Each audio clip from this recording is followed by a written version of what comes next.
otros países.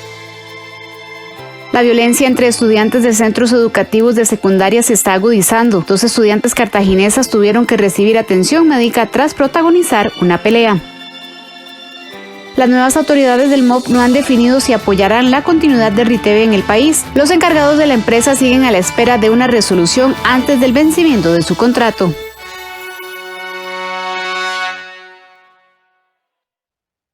Vamos de inmediato con las informaciones. El nuevo gobierno sigue sin brindar información sobre los decretos que firmó el presidente Chávez este domingo, aunque la ministra de la Presidencia, Natalia Díaz, aseguró que este martes se darían detalles en Casa Presidencial.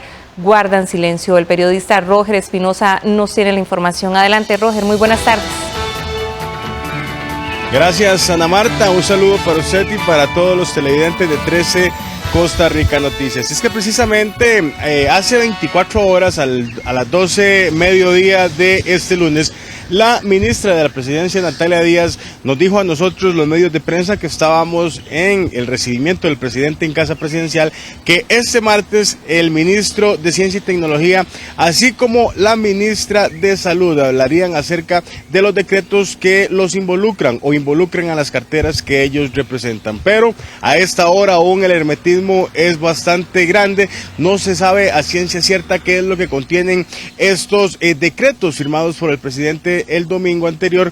Hay quienes dicen que ya circula información sobre algunos datos legales que le habrían llegado al presidente de la República, donde se le recuerda que no puede eliminar la obligatoriedad tanto de la vacunación como del uso de la mascarilla sin haberle consultado a el organismo en el país, que es la Comisión de Vacunación, con respecto a esta situación, a esta decisión que se toma. Pero veamos esta información también que resume un poco lo vivido en estas últimas 48 horas de gobierno y primeras 48 horas de gobierno más bien para Rodrigo Chávez, que sin duda alguna ha sido de bastante desinformación, podríamos decir. No hay claridad sobre esos decretos y otros temas que se le han consultado a las autoridades de gobierno. Veamos. Varios decretos que no requieren de una consulta, según lo que nos han indicado, ¿verdad? Tiene que ver uno el estado de emergencia nacional con el tema de los ciberataques y propiamente el tema de mascarillas y vacunación. Hay otros que sí requieren de un traslado a leyes y decretos para que se haga el procedimiento respectivo de consultas y de publicación. ¿Cuáles son los que están ahí? Arroz, agroquímicos, básicamente. Entonces hay un texto que se va ya a llevar a cabo en todo su procedimiento como corresponde. Los sectores tienen que referirse al texto, hacer las modificaciones respectivas y esos van a seguir también el procedimiento a partir de que ya leyes y decretos nos dé el aval. Entonces eso ha sido hasta el momento. Sobre el tema puntual de vacunación y mascarillas, la ministra de Salud, Jocelyn Chacón, se referirá al tema a partir de mañana. Hemos entrado en una situación de la administración que tenemos que resolver en estos momentos con algunos nombramientos. Estamos en un proceso de acomodo. Les pido las disculpas del caso, pero obviamente ha sido un tema de acomodo el primer día de gobierno acá. Y entonces estamos en ese proceso y a partir de mañana estaremos compartiendo con ustedes toda la información respectiva a estos decretos referidos al tema de emergencias y al tema también de vacunación y mascarillas con los jerarcas respectivos.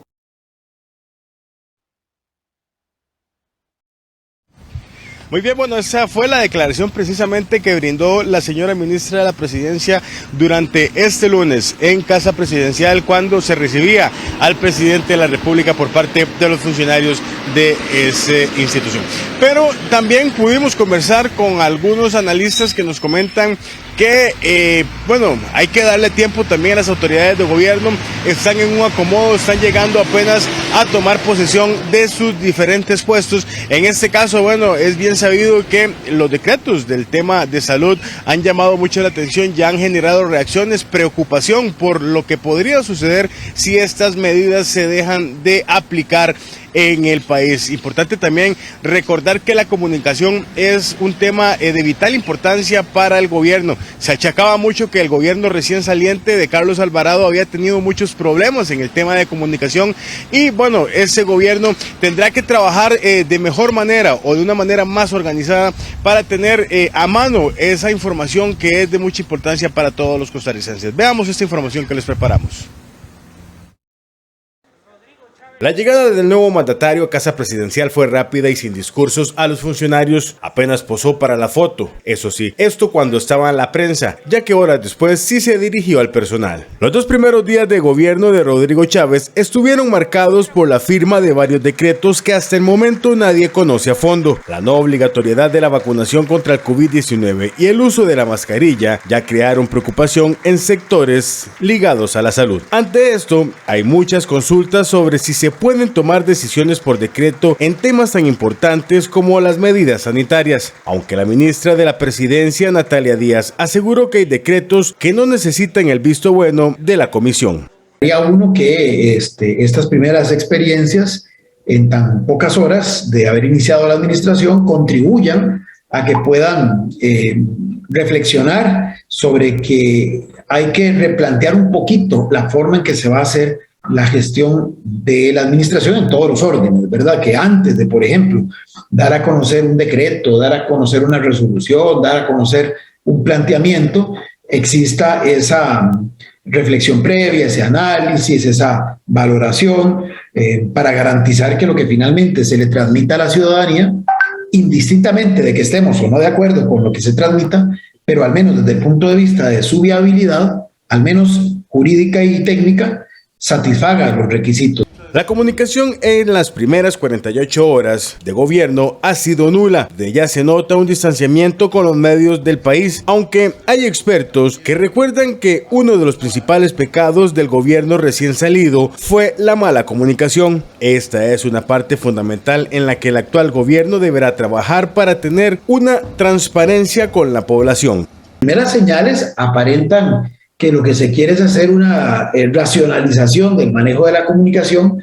Habrá que ver si esto es funcional o no, y creo que en esto hay mucha suerte de lo que se llama popularmente tanteo y error, ¿verdad? Se irán probando fórmulas hasta llegar a la que parezca más idónea, o eso sería la expectativa que uno como ciudadano tenga, porque lo que sí tiene que prevalecer, y eso es lo importante, es esa capacidad de comunicación permanente en donde ustedes los medios juegan siempre un rol importante de mediadores entre el generador de la información y productor de una serie de elementos comunicacionales, como en este caso es el poder político y la ciudadanía que los recibe, que los asimila a través de ustedes.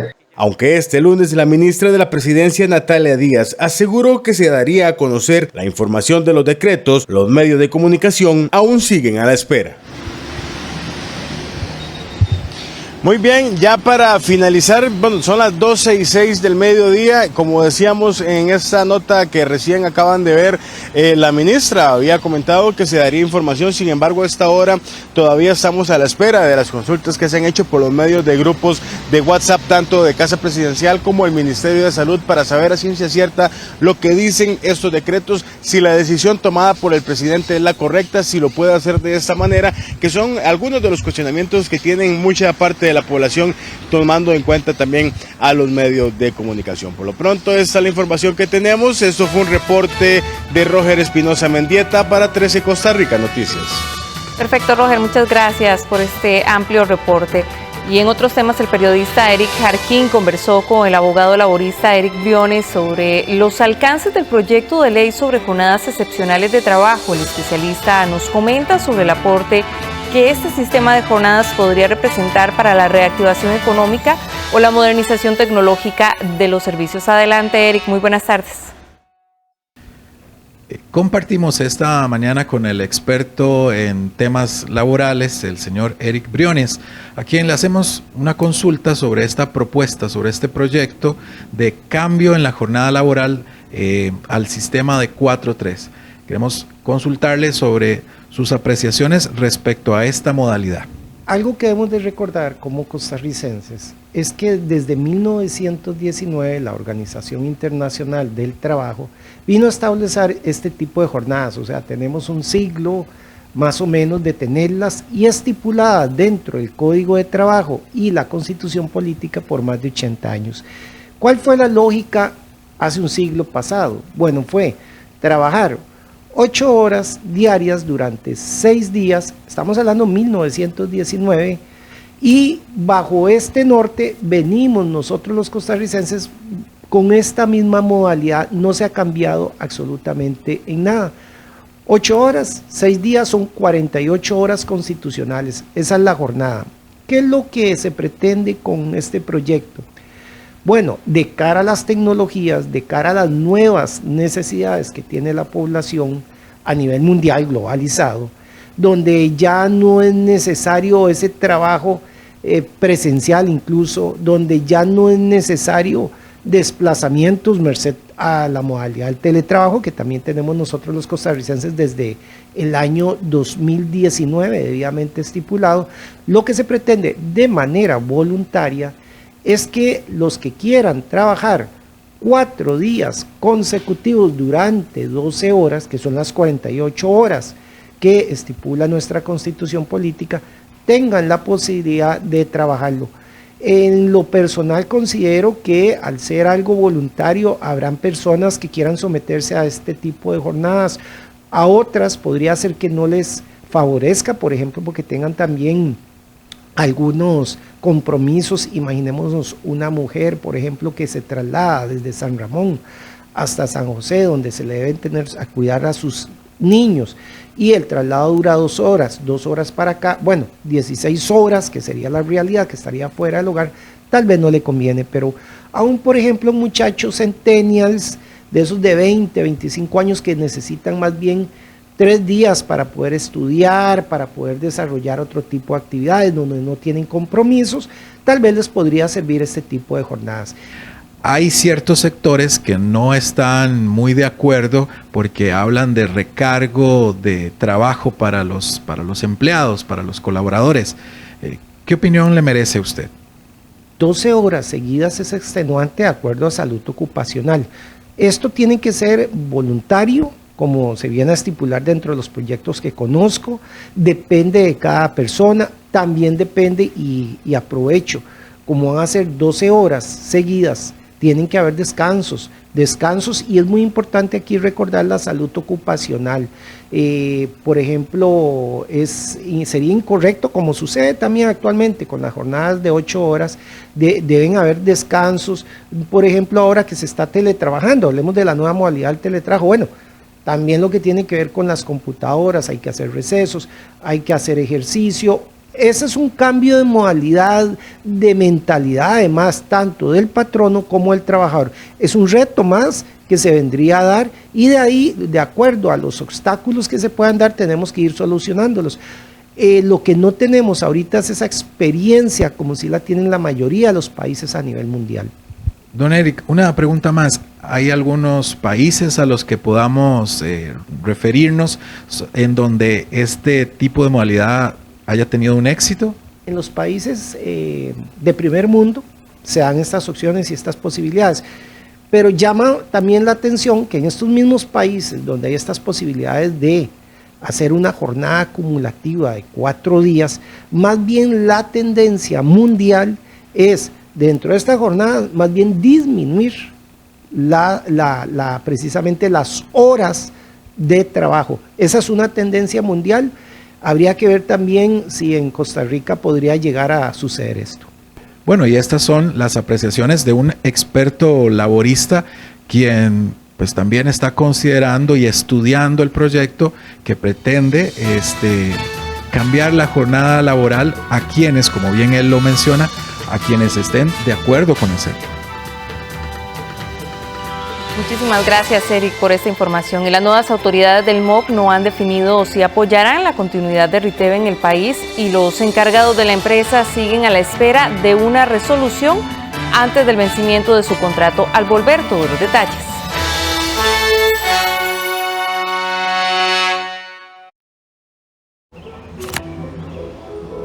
Raxa Crear Empresa me permite inscribir una nueva empresa de manera fácil y oficial.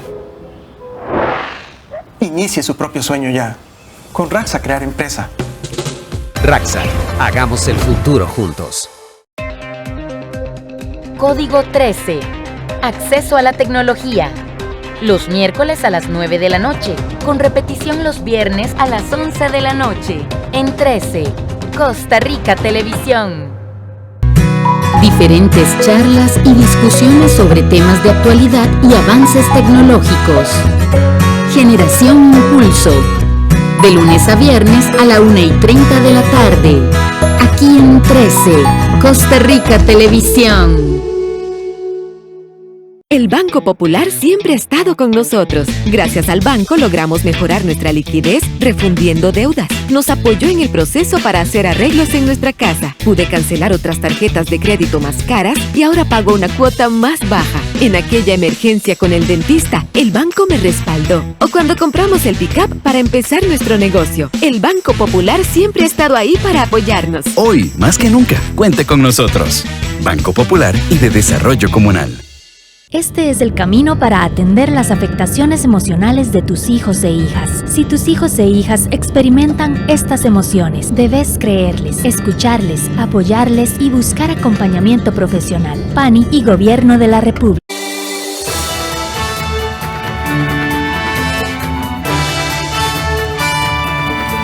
Banco Popular presenta el tipo de cambio. Vamos de inmediato a ver el tipo de cambio para este martes. Ha subido bastante.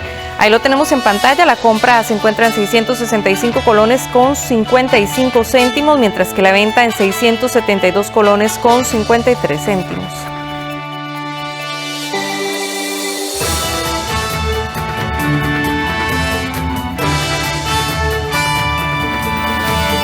Banco Popular presentó el tipo de cambio. RITV sigue sin noticias de cuál será su futuro en Costa Rica. Hace una semana el Ministerio de Obras Públicas y Transportes aseguró que volvería a enviar a la Contraloría General de la República la documentación faltante para que se analice la extensión del contrato de revisión técnica por al menos 2 años más. Sin embargo, la administración cambió y los nuevos jerarcas no le han referido información sobre la continuidad del contrato. La periodista Andrea González nos informa en vivo. Adelante, Andrea, muy buenas tardes.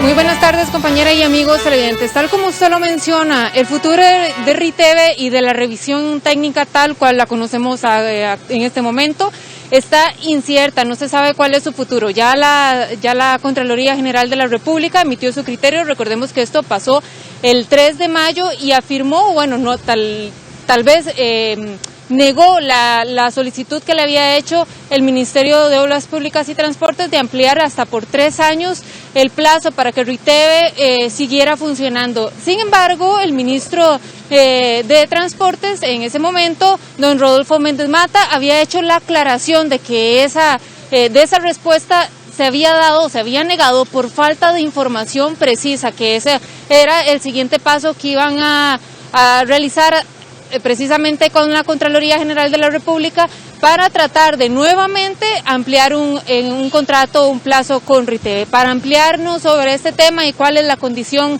que está sucediendo en este momento, es que estamos con Jennifer Hidalgo, ella es vocera de RITV. Muy buenas tardes, doña Jennifer, por atendernos. Cuéntenos un poco si ustedes han tenido comunicación con la Contraloría o con el mismo MOP y cuál es la realidad que ustedes tienen en este momento. Bueno, no, como sabemos, el proceso en este caso es entre el Ministerio, la Administración del Estado y la Contraloría. Nosotros solamente pues hemos estado aportando lo que sea necesario, lo que el MOP nos solicita para hacer el respectivo procedimiento. Y tal y como usted mencionaba, lo último que conocemos es que se hizo una solicitud y que la Contraloría pidió mayor detalle de este proceso y es lo que faltaría para continuar con esta alternativa, que para este momento pues pareciera la única opción para garantizar la continuidad del servicio y por lo tanto la empresa pues ha estado en toda la disposición de colaborar con esta alternativa. Como se dio el cambio de gobierno, en este sentido pues nosotros nuevamente nos quedamos a la espera, respetuosos del proceso, esperando a que las autoridades que están asumiendo en este momento, en esta semana, pues puedan asumir el proceso y retomarlo. Entonces, pues nos mantenemos justamente en esa espera de alguna reunión o algún seguimiento, alguna información reciente sobre el proceso. Logísticamente, ¿cuál es el margen de acción de RITV? Me imagino que, bueno, tendrían que considerar la liquidación del personal en caso que no se amplíe el contrato y otras cuestiones técnicas. Sí, este es un proceso que quizá no se está dando como todos hubiéramos querido, con un nuevo concurso, un proceso, un tiempo prudencial para nosotros pues conocer cuál sería ese margen de acción, como dice usted. Y sin embargo, pues la empresa ha estado en toda la disposición de colaborar y seguir adelante. Para este momento todos los trabajadores están ejerciendo sus labores con el mismo compromiso de siempre, porque nuestro contrato acaba el 15 de julio. La idea obviamente es conocer cualquier cambio al respecto antes del 15 de julio, de lo contrario pues ese día estaremos culminando nuestra labor y cerrando operaciones. Para los usuarios, ¿tienen que seguir con la revisión técnica mes a mes, inclusive hasta julio, o cuál será el calendario para atención del público? Sí, correcto, la revisión técnica está vigente hasta julio, o más bien el contrato de Riteve está vigente hasta julio y por lo tanto la revisión técnica continuará haciéndose efectiva hasta ese momento. Cualquier cambio pues es justamente la información que estamos esperando de parte de las autoridades para poder tener claridad, tanto los usuarios, los mismos colaboradores, la ciudadanía en general al respecto. Perfecto, muchísimas gracias doña Jennifer por ampliarnos un poquito sobre estos detalles. Recordar, bueno, hoy en la mañana nosotros hicimos la consulta precisamente a este ministerio, el Ministerio de Obras Públicas y Transportes, y tal como lo dijo doña Jennifer, ellos aseguran, están en un proceso de transición y están a la espera de que sean nombrados los viceministros de la cartera para que ellos den seguimiento a este trámite tan importante que es la adjudicación de quien realizaría la revisión vehicular acá en Costa Rica. Esta es toda la información que tenemos por el momento. Ana Marta, usted continúa con más allá en el estudio principal. Gracias, Andrea. Buenas tardes. Y el Hospital Nacional de Geriatría atendió 2 casos de violación sexual que sufrieron 2 adultas mayores y ante esta situación hicieron un llamado a las familias para que cuiden y protejan a esta población, pues los casos vienen en aumento. Hay señales que podrían indicar cuando una persona adulta mayor está siendo víctima de algún abuso. La periodista Katia Meneses nos tiene todos los detalles. Adelante, Katia, muy buenas tardes. Buenas tardes, un cordial saludo para usted y para todos los que nos acompañan. Déjenme contarles que ayer el Hospital Blanco Cervantes denunció que se están presentando algunos abusos sexuales con personas adultas mayores. Para ahondar sobre este tema nos acompaña la doctora Catherine Kulzer, quien es la directora interina de este hospital. Doña Catherine, muchas gracias por atendernos. Muy buenas tardes. Exactamente, para ahondar sobre este tema, ¿realmente se están dando este tipo de casos en nuestro país? Sí, bueno, buenas tardes. Sí, desafortunadamente sí se han registrado casos de abuso sexual. En el mes de abril nos tocó atender 2 casos de abuso sexual aquí en el hospital. Entonces sí, efectivamente se están presentando este tipo de abusos o maltratos en las personas adultas mayores. Doctora, ¿qué tipo, además de abusos sexuales, qué tipo de abusos tienen los adultos mayores? Bueno, hay varios tipos de abusos, ¿verdad? No solo existe el abuso físico, sino también existe el abuso psicológico, que de hecho es uno de los que registramos con mayor frecuencia. Existe también lo que llamamos la negligencia, ¿verdad? El abandono también, ¿verdad? El abuso patrimonial.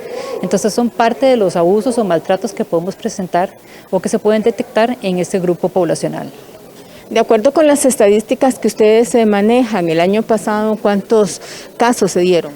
Bueno, nosotros aquí en el hospital contamos con un comité integral conformado por varias disciplinas, con trabajo social, con abogados, geriatras, psicólogos, psiquiatras. Este comité, que se llama Comité El Seina, existe hace más de 25 años en el hospital y es el encargado, digamos, a través del médico o el personal de salud que hace algún tipo de interconsulta a este comité, el que hace la detección, ¿verdad?, de estos casos. El año pasado se registraron 355 casos de maltratos o tipos de abusos en general, ¿verdad? Los que yo les mencionaba: abuso físico, abuso patrimonial, negligencia, abuso psicológico, abuso patrimonial. Entonces sí se registraron 355 casos, o sea, eso quiere decir que aproximadamente hay entre 25 y 29 casos mensuales de denuncias o de detecciones de algún tipo de maltrato en este grupo poblacional. Cuando hablamos de detecciones, ¿cómo hace una persona que está fuera del hogar o que está dentro del hogar que no cuida a ese adulto mayor para poder detectar un abuso? Bueno, si es en el caso, digamos, de abuso físico, obviamente si hay algún tipo de lesión, ¿verdad?, llámese morete o algún tipo de lesión que pueda detectar la persona, pues podría sospechar que pudo haber existido algún tipo de abuso.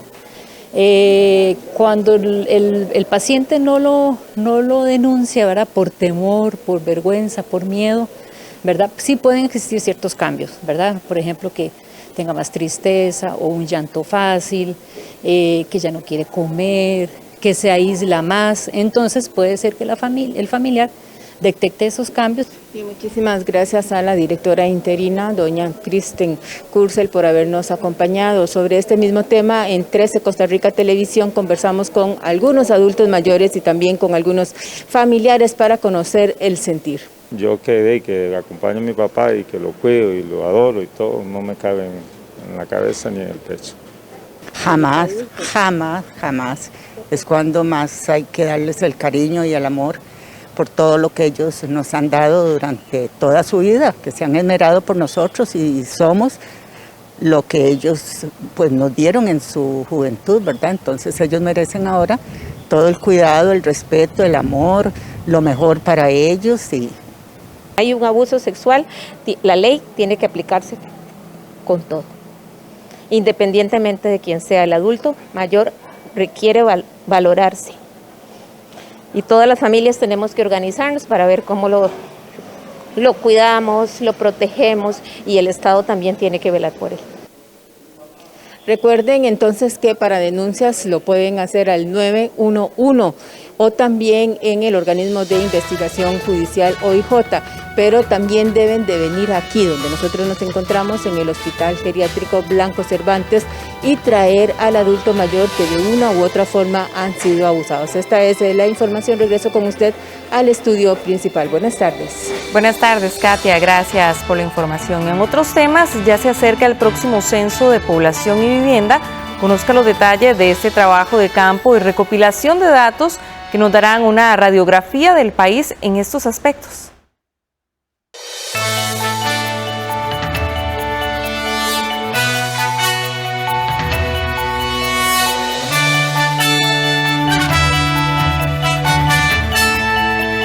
El INEC ya se prepara con el proceso de capacitación de cara al Censo Nacional de Población y Vivienda bajo la técnica de cascada en 3 niveles. En un primer nivel, 36 personas se capacitarán y estas formarán a un segundo grupo de 600 personas, quienes serán los responsables de capacitar a mediados de mayo a los 14,000 censistas que recorrerán todo el país. A tono con los tiempos y el uso de la tecnología, las lecciones fueron diseñadas de manera bimodal, es decir, 90% virtual asincrónica y 10% presencial.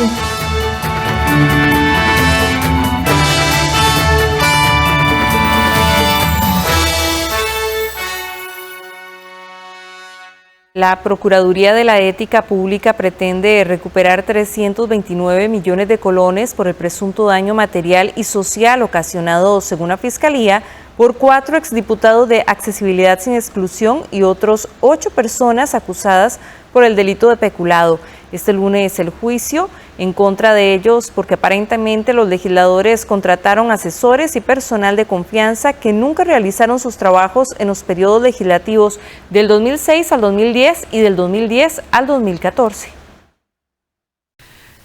En la sala número 4 de los Tribunales de Justicia de Goicoechea se realiza el juicio en contra de los exdiputados del partido Accesibilidad Sin Exclusión, Óscar López, Víctor Emilio Granados, Martín Monestel y Rita Chávez. Pero además figuran como imputados otras 8 personas, entre amistades y familiares de los exlegisladores. De acuerdo con la acusación de la Fiscalía, entre los periodos legislativos del 2006-2010, cuando Óscar López fue diputado, y en el periodo del 2010 al 2014, cuando Rita Chávez, Víctor Granados y Martín Monestel fueron diputados, los 4 contrataron a amistades y familiares para que, en teoría, ejercieran puestos de confianza o de asesores, pero no cumplieron dichas labores. Sin embargo, sí recibieron los pagos correspondientes a salarios. En la acusación del Ministerio Público se indica que el perjuicio económico por el pago de salarios, salario escolar, cargas sociales y el pago de asociación fue de un poco más de 165 millones de colones, por lo que la acusación principal le atribuyen a cada uno el presunto delito de peculado. mientras que en la acusación solidaria la Fiscalía les atribuye el presunto delito de estafa cometido en contra del directorio legislativo, al hacerles creer que ellos ejercían dichas funciones. Lo niego rotundamente y además estoy dispuesto a probar cómo las personas sí trabajaron, sí hicieron lo que tenía que hacer y además que un diputado no tiene ninguna relación con esos hechos. En la Asamblea Legislativa hay un departamento de recursos humanos, una dirección ejecutiva, un departamento financiero. Los diputados no administran recursos para pagar salarios a diputados y para caparles el salario, eso no existe.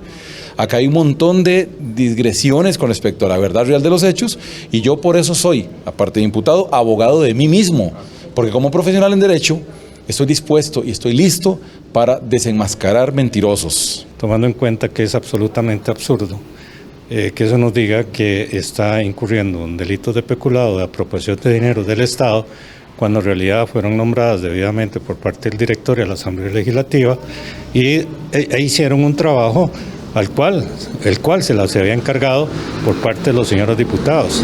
De manera que si el directorio la nombra como funcionarias de confianza, el funcionario de confianza no tiene que estar necesariamente siempre en el recinto de la Asamblea Legislativa. La Procuraduría de la Ética Pública pretende que por el supuesto daño social y material, los imputados paguen en total 329 millones de colones. El primero es el daño material, que son los dineros que fueron entregados a estas personas y que en total, junto con intereses e indexación, según se estimó en el peritaje, asciende a la suma de 259.798.950 colones.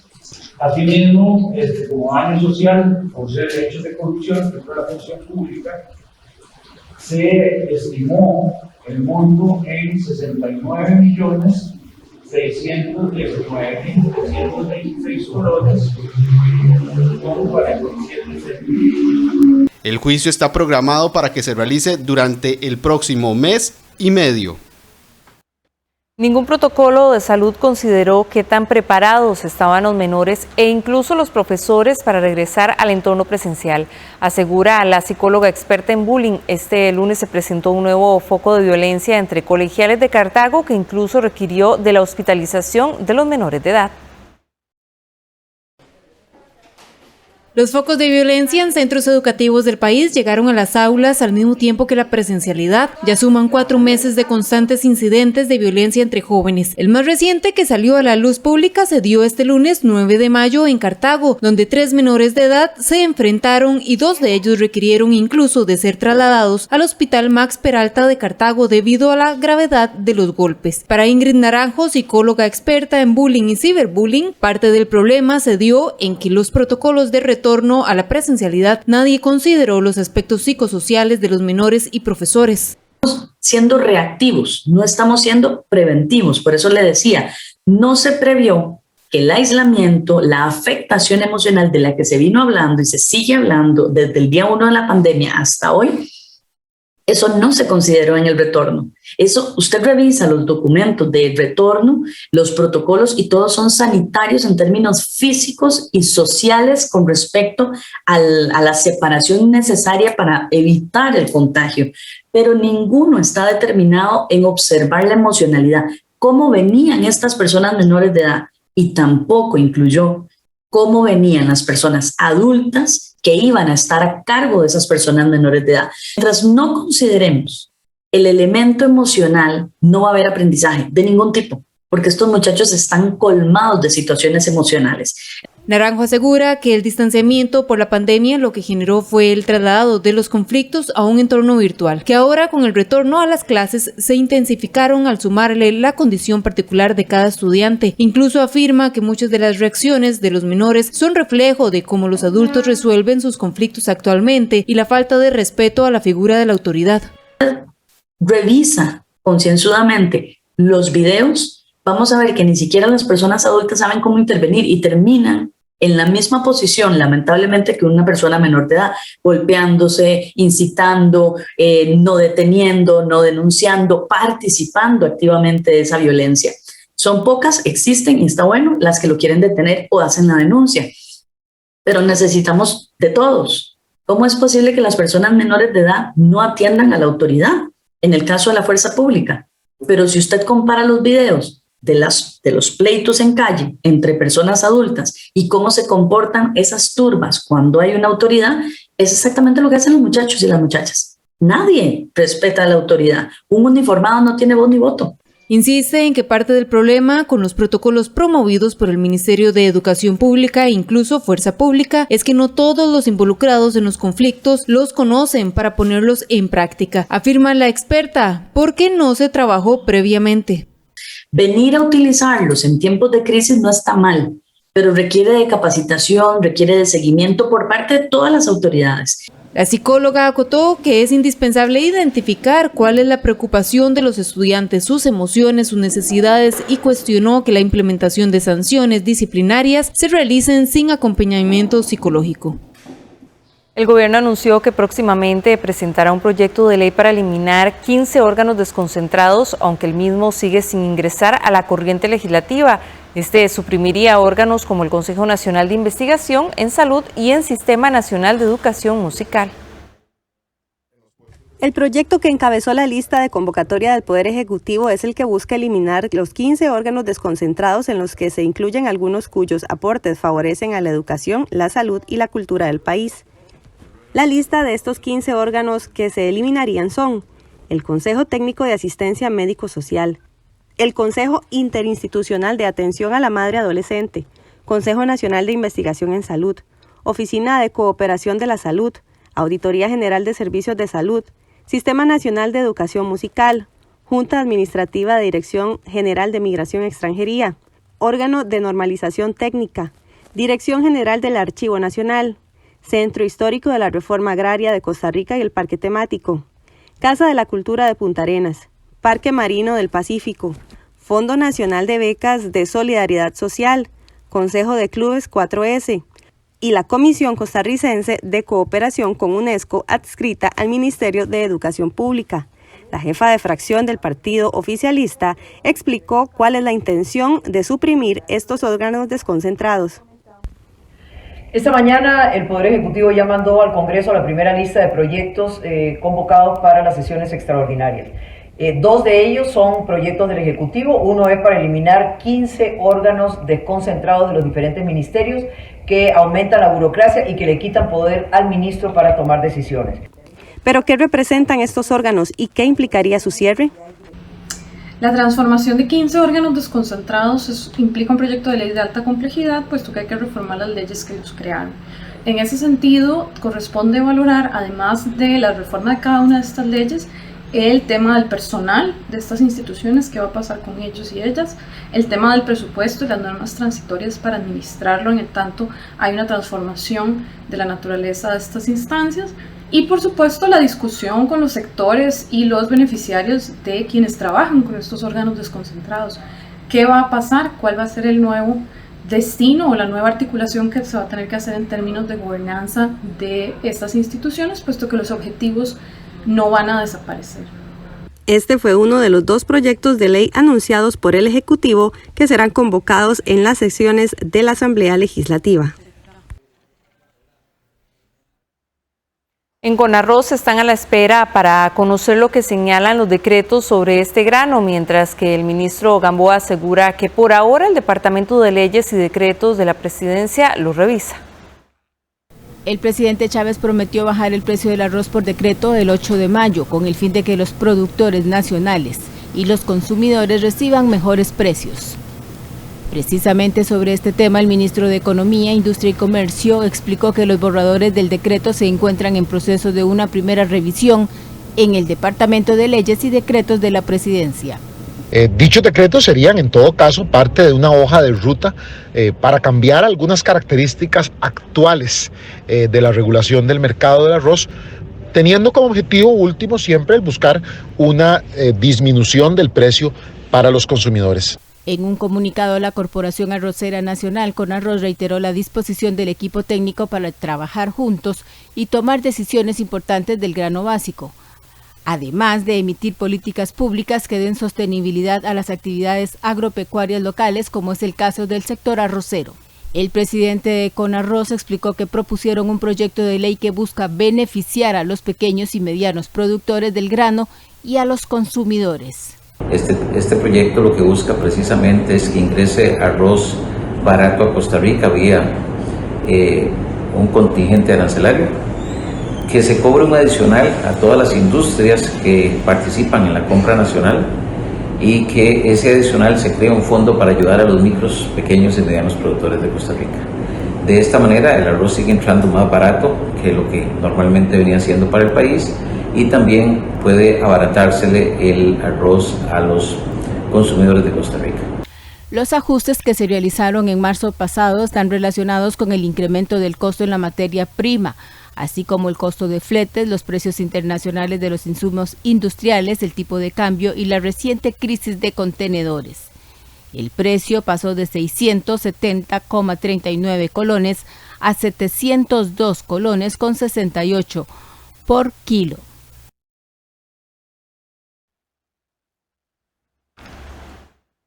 En México se siguen registrando asesinatos contra los periodistas. Al regresar, todos los detalles.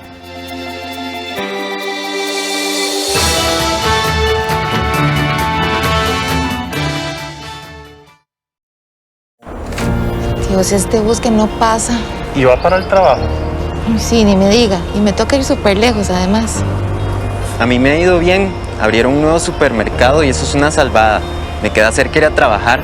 Somos el INEC, la principal fuente para saber cómo está el empleo en Costa Rica. Y eso lo logramos con los datos que usted nos proporciona. Ábranos la puerta y participe en el Censo 2022. Somos la fuente para saber cómo está usted. Aprendo en casa Plan Nivelación. Un espacio para nivelar y fortalecer a los estudiantes de primaria de cuarto y quinto año y secundaria de 10º y 11º para las pruebas FARO de español, ciencias y matemáticas. En horarios de lunes a viernes a las 3 de la tarde y sábados de 9 a 10, fortalecimiento de matemáticas. Solo por 13, Costa Rica Televisión.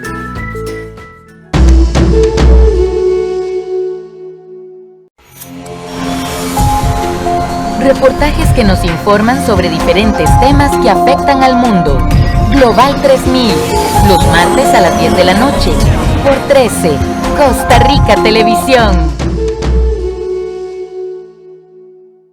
Visite Popular Pensiones desde la palma de su mano. Por medio de nuestros canales digitales www.popularpensiones.fi.cr o en nuestra app. Puede gestionar el retiro de sus fondos, solicitar una cita para atenderle de manera virtual o presencial y realizar todas sus gestiones desde cualquier lugar. Disfrute de su comodidad con Popular Pensiones.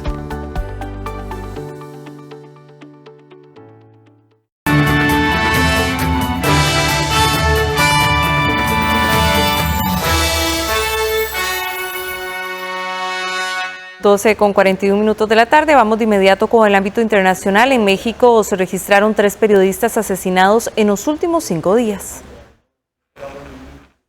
Pero también he aprendido que hay 3 periodistas asesinados en México en los últimos 5 días.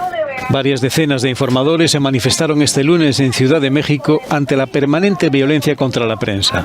La periodista de la Agencia Estatal de Noticias, Adriana Urrea, echa en falta el apoyo del gobierno mexicano.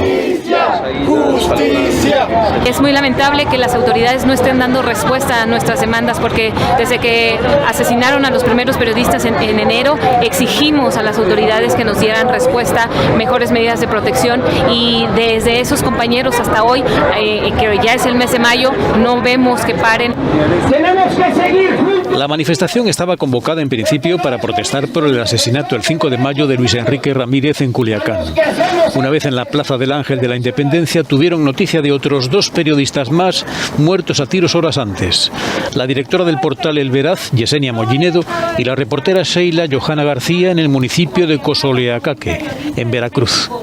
Me siento dolida cada... Para Griselda Triana, viuda del periodista asesinado Javier Valdez, se trata de atentados permanentes. Fallas, los crímenes contra quienes ejercen la libertad de expresión se siguen dando prácticamente todos los días. Demandamos. En En lo que va de año ha sido asesinado una media de un periodista cada 15 días. Los informadores concentrados señalaron que los ataques verbales casi diarios del presidente Andrés Manuel López Obrador generan aún mayor vulnerabilidad para la prensa. Según la organización Artículo 19, desde que el presidente López Obrador llegó al poder en diciembre de 2018 se han contabilizado 35 asesinatos de periodistas, 11 de ellos en lo que va de año. Y una estampida en una asamblea universitaria en Bolivia provoca 4 fallecidos.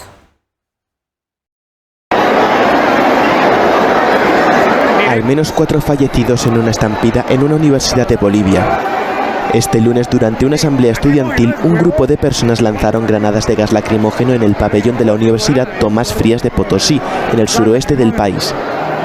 Este suceso provocó la estampida que, por el momento, ha dejado 4 muertos y alrededor de 60 heridos, según el ministro del Interior del país, Eduardo del Castillo. Sujetos lanzan gases lacrimógenos y agentes químicos al interior del lugar donde estaba procediendo a la realización de este congreso. Lamentablemente, quienes se encontraban en el lugar empiezan a salir del mismo y se produce la muerte de 4 jóvenes en el departamento de Potosí. El ministro explicó que hasta ahora solo ha sido identificada una de las 4 víctimas mortales de esta tragedia y que ya han encontrado la primera persona sospechosa de haber activado una granada de gas lacrimógeno. De acuerdo con los medios locales, la tragedia ha dejado por lo menos a otros 6 estudiantes en estado crítico, quienes están en cuidados intensivos en hospitales de Potosí. Los estudiantes confiesan que la confusión del momento llevó al pánico. Y empezaron a botarnos 3 gases y empezaron a directamente salir todos de golpe. Yo pensé que era como dicen tiro, dijeron tiro. Y yo dije, tal vez es dinamita, y toditos salimos y al final empiezan a salir muy mal las personas. En marzo del año pasado hubo un hecho similar en la Universidad Pública de El Alto, cerca de La Paz, en la que murieron 4 estudiantes. Una matanza en una cárcel de Ecuador deja más de 40 muertos y más de 100 reclusos prófugos. Al menos 4 fallecidos en una estampida en una universidad de Bolivia. Este lunes, durante una asamblea estudiantil, un grupo de personas lanzaron granadas de gas lacrimógeno en el pabellón de la Universidad Tomás Frías de Potosí, en el suroeste del país. Este suceso provocó la estampida que, por el momento, ha dejado 4 muertos y alrededor de 60 heridos, según el ministro del Interior del país, Eduardo del Castillo. Sujetos. Pedimos una disculpa, hubo una confusión con la información y vamos ahora sí con lo que le habíamos presentado. Tal y como le mencionamos hace algunos minutos, una matanza en una cárcel de Ecuador deja más de 40 muertos y al menos 100 reclusos prófugos. La crisis carcelaria de Ecuador vivió este lunes un nuevo baño de sangre. Al menos 44 reclusos de la prisión de Santo Domingo de Sáchilas fueron asesinados brutalmente durante un motín. Esta es la masacre más grande que se ha registrado en lo que va de año. La última ocurrió apenas un mes atrás, en la cárcel de la ciudad de Cuenca, al sur de Ecuador, donde murieron 20 presos. Ambos episodios tienen detrás a las mismas bandas rivales, según afirmó el ministro del Interior, Patricio Carrillo, en una rueda de prensa. La banda llamada Los Lobos es la supuesta causante de estas masacres tras atacar un grupo disidente que se hace llamar R7. En las redes sociales comenzaron a circular imágenes que revelaban la barbarie vivida en este centro penitenciario. La mayoría de ellos, por no decir casi el 100%, a simple vista se puede observar, fueron privados de la vida con arma blanca, no con arma de fuego. Y la mayoría de cuerpos fueron expuestos y agredidos en los pabellones y en las celdas. También se conoció que al menos 220 reclusos lograron fugarse. Hasta el momento, las autoridades ecuatorianas han podido recapturar a 112 de ellos.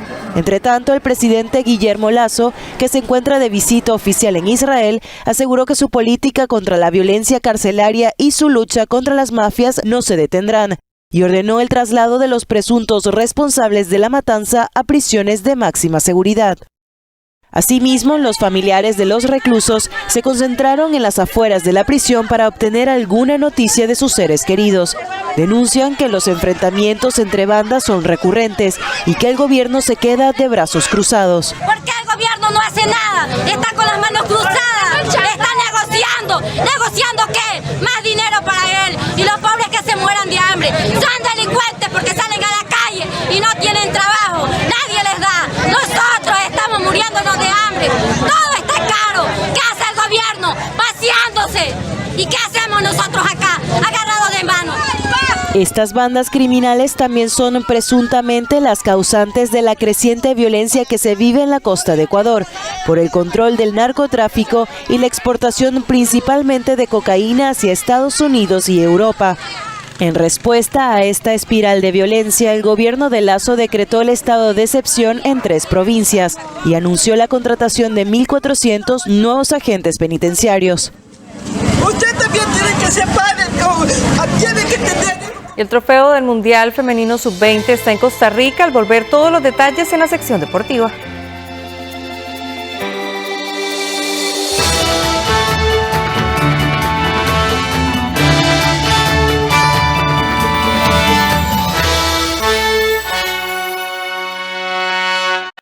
Adquirir un celular de dudosa procedencia no es smart.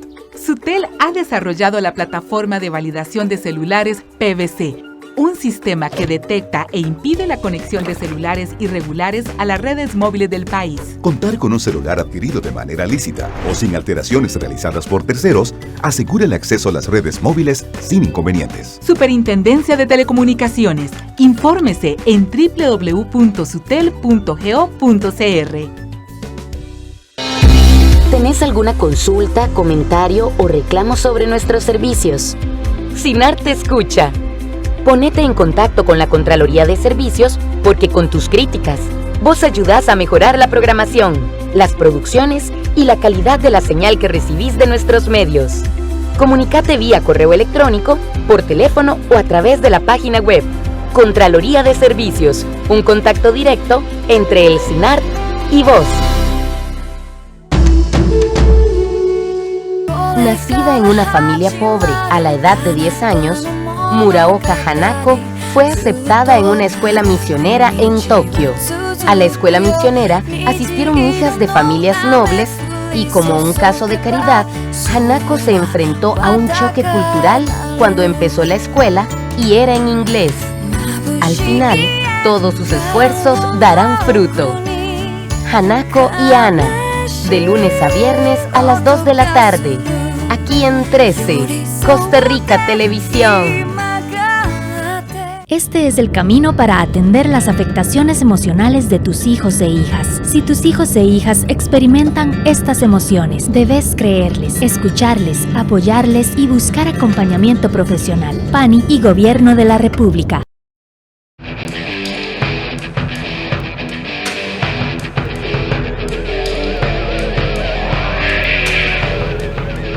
Vamos de inmediato a la información deportiva y es que el trofeo que ganará la selección femenina en el próximo mundial a disputarse en nuestro país en categoría sub-20 está en Costa Rica.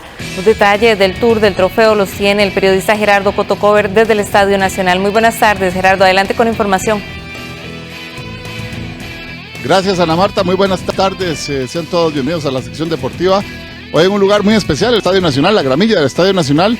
Es un día diferente, como lo ven ustedes acá.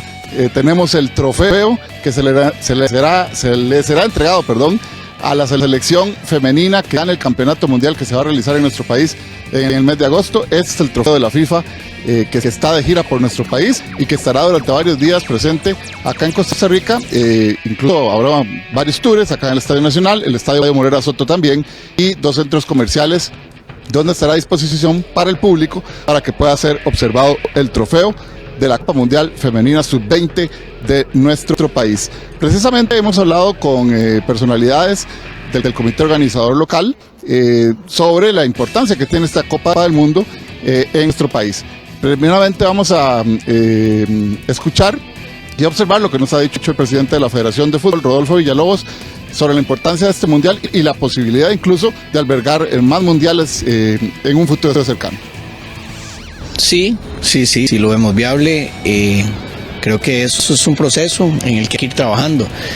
Yo creo que la semilla que se sembró en el 2014, el hecho de quizás que la gente no sepa, pero nosotros tenemos mucha gente de la federación involucrada en fútbol internacional, gente que va a torneos Copa Oro, gente que va a campeonatos mundiales.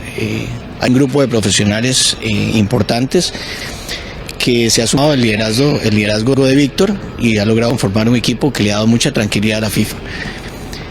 Aquí hay dos factores determinantes: el tema de la organización. Creo que el sorteo fue un buen mensaje para lo que se puede venir, pero hay un factor que es primordial y que es importante, que es la presencia de la afición en los estadios. Se han implementado precios muy bajos, muy accesibles, pensando en que la afición pueda acompañarnos. Vienen las 16 mejores selecciones del mundo en femenino, potencias mundiales que quizás son diferentes a las potencias mundiales en masculino. Así que es una gran oportunidad para el país de vivir una fiesta que solo la tendrá Costa Rica. Es la primera fiesta post pandemia organizada por FIFA y esperamos pues que la gente nos corresponda, que la organización salga como lo hemos planificado y que eso nos sirva como una base para pensar en un mediano futuro a aspirar a más. Quien también ha conversado con nosotros es el señor Víctor Umaña, quien es la voz cantante del comité organizador local, y él ha llevado a cabo pues, prácticamente todas las negociaciones, todos los trámites, él y su cuerpo colegiado, de todo lo que implica esta Copa del Mundo. Escuchamos a don Víctor Umaña también. Es un motivo de orgullo que Costa Rica esté a punto de celebrar su segunda Copa Mundial de Fútbol Femenino. Eso habla muy bien del país por varias razones. La primera y más inmediata es que evidentemente Costa Rica ha logrado conjugar sus habilidades y sus factores de producción en torno a la industria deportiva.